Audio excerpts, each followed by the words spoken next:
வணக்கம். Welcome to MST creations. இன்றைக்கி நம்ம பார்க்க போகிறது புதினா சட்னிங்க. அது எப்படி அரைக்கிறதுன்னு பார்க்கலாம். அதுக்கு தேவையான பொருட்கள், புதினா வந்து 2 கட்டு இது மாதிரி நான் க்ளீன் பண்ணி நல்லா கழுவி இது வச்சுருக்கேன். தாளிக்கிறதுக்கு தேவையானது கடுகு 1 ஸ்பூன், கடலைப்பருப்பு 1 ஸ்பூன், உளுத்தம்பருப்பு 1 ஸ்பூன் எடுத்துக்கிறேன். அது கூட தேவையான அளவு தேங்காய் எடுத்துக்கோங்க. 2 கை அளவு நான் இங்கே தேங்காய் எடுத்து வச்சுருக்கேன். வரமிளகாய் அந்த ரெட் சில்லிஸ் இருக்கு இல்லையா, அதில் வந்து 5லேருந்து 6 நம்பர் எடுத்துக்கிறேன். உங்களுக்கு காரம் கம்மினா ஒரு 4 போட்டால் கூட போதும்.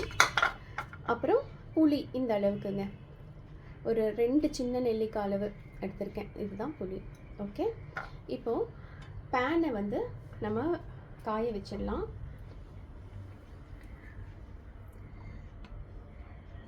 கொஞ்சம் எண்ணெய் விட்டுக்கிறேங்க. தெரியல, பேனில் ஒரு 2 டேபிள் ஸ்பூனுக்கு நான் கடலை எண்ணெய் தான் விட்டுக்கிறேன். செக்கில் ஆட்டின கடலை எண்ணெய். அது லைட்டாக கொஞ்சம் சூடாகட்டும். சூடானதும் நம்ம கடுகு போட்டுக்கலாம். கடுகு பொரியட்டோங்க. இப்போது நம்மளுக்கு ஃபீவர் வந்துருச்சு அப்படின்னா நம்ம வாய்க்கு எதுவுமே பிடிக்காது இல்லையா சாப்பிட்றதுக்கு. அந்த மாதிரி இருக்கிற சமயத்தில் இந்த புதினா சட்னி அரைச்சி சாதத்தில் போட்டு பிசைஞ்சு கொடுக்கலாங்க. அது வந்து ரொம்ப நம்மளுடைய டேஸ்ட் பர்ட்ஸ் எல்லாம் கொஞ்சம் கரெக்ட் பண்ணிவிட்டு நம்மளுக்கு சாதாரணமாக பசியாகிற மாதிரி பண்ணிடும். டேஸ்ட் சுவையே இல்லை அப்படிங்கிறவங்க, எதுவுமே சாப்பிட பிடிக்கல அப்படின்னு சொல்கிற குழந்தைங்க பெரியவங்க யாராக இருந்தாலும் இந்த மாதிரி ஒரு சட்னி பண்ணிவிட்டு அது சாதத்துலேயோ இல்லை தோசை இட்லிக்கோ தொட்டு சாப்பிட்டோம் அப்படின்னா ஒரு 2 வேளை சாப்பிட்டா போதுங்க. அந்த பசி மந்தம் வாய்க்கு பிடிக்காமல் இருக்கிறது இது எல்லாமே சரியாயிடும். கடலைப்பருப்பு போட்டுடலாம். கடலைப்பருப்பு நான் உளுந்தும் போட்டுக்கிறேன். இது லைட்டாக ஒரு ப்ரௌன் ஆகட்டும். ஆக்சுவலாக இந்த சட்னிக்கு டேஸ்ட் கொடுக்குறதே இதுதாங்க. அதனால தான் இதை நம்ம சேர்த்தா தான் கொஞ்சம் சட்னி நல்லாவும் இருக்கும். இப்போ குவான்டிட்டி ரைஸ் ஆகணும் அப்படின்னா உங்களுக்கு, அதாவது இப்போ இலைகள் எல்லாம் போட்டுட்டோம் அப்படின்னா ரொம்ப சீக்கிரமாகவே சுருங்கி போயிடும் இல்லையா. அப்போ குவான்டிட்டி நம்மளுக்கு கம்மியாக தானே கிடைக்கும் சட்னி. அது கொஞ்சம் இன்க்ரீஸ் பண்ணுறதுக்கு நம்ம இந்த தேங்காயை நம்ம ஆட் பண்ணிக்கிறோம். அவ்வளோதாங்க, லைட்டாக ப்ரௌன் ஆகிடுச்சு. இப்போது நம்ம இலைகளை சேர்த்துக்கலாம். இந்த சட்னி 2 நிமிஷத்தில் செஞ்சிடலாங்க. அவ்வளோ குயிக்காக செய்யக்கூடியது, ரொம்ப ஹெல்த்தியானது கூட தான்.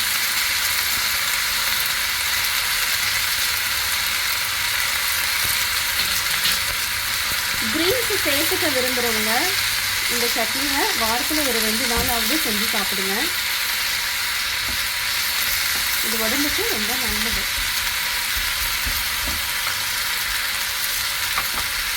இந்த சமயத்தில் கொஞ்சம் உப்பு சேர்த்துக்கலாம்.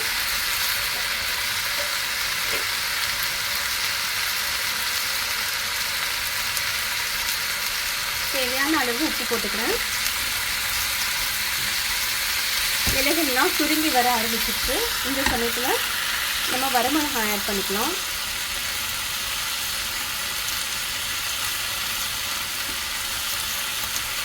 நான் ஒரு 5 வரமிளகாய் போட்டுட்டேன். தேங்காயும் இதவே ஆட் பண்ணிக்கலாங்க. தேங்காய் ஜஸ்ட்டு சூடானா போதும், அவ்வளோதான். பாருங்கள் எவ்வளோ தலைகள் போட்டோம், அது எல்லாமே சுருங்கிருக்குன்னு.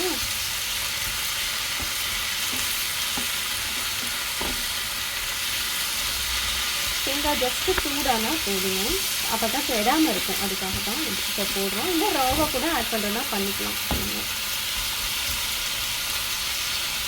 புளி போட்டுக்கலாம். புளி வந்து சின்ன நெல்லிக்காய் அளவுக்கு இருந்தாலே போதும், இந்த அளவு. ஓகே,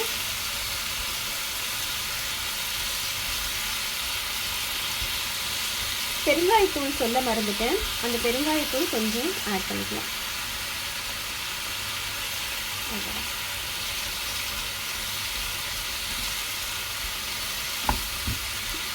இப்போ உங்களுக்கு சட்னி ரெடி ஆயிடுச்சுங்க. இதை ஆற விட்டுட்டு அரைச்சிட்டு அதுக்கப்புறம் சர்வ் பண்ணலாம். இப்போ இது நல்லா ஆறிடுச்சுங்க. ஆறினதுக்கப்புறம் இதை ஒரு மிக்ஸி ஜாரில் ட்ரான்ஸ்ஃபர் பண்ணிக்கலாம். மிக்ஸி ஜாரில் ட்ரான்ஸ்ஃபர் பண்ணிவிட்டு கொஞ்சம் தண்ணி சேர்த்துக்கலாம் அரைக்கிற கலவா. இப்போ சட்னியை அரைச்சி எடுத்தாச்சுங்க. இந்த மாதிரி தான் இருக்கும். இன்னும் கொஞ்சம் தண்ணியாக வேணுன்னா தண்ணி ஆட் பண்ணிக்கோங்க. எனக்கு இந்த கன்சிஸ்டன்சி போதும், அதனால எடுத்துக்கிறேன். இப்போ இந்த சட்னி எல்லா டிஃபன் ஐட்டம்ஸ்க்கும், இட்லி, தோசை, ஊத்தாப்பம், சப்பாத்தி, ஈவன் சாதத்தில் போட்டு பிசைஞ்சு சாப்பிட்றதுக்கும் இந்த சட்னி அவ்வளோ அருமையாக இருக்குங்க. கண்டிப்பாக நீங்களும் ட்ரை பண்ணி பாருங்கள். நம்ம புதினா சட்னி சுவையான ரெடி ஆயிடுச்சு. சுவையான சட்னி நீங்கள் ட்ரை பண்ணுங்கள். இது குவிக்காக செய்யக்கூடிய ஒரு டிஷ் தான். இதை நீங்கள் தோசை கூட இப்போ நான் சர்வ் பண்ண போகிறேன். உங்களுக்கு இந்த வீடியோ பிடிச்சிருந்தது அப்படின்னா please like, share and subscribe to MST Creations. நன்றி.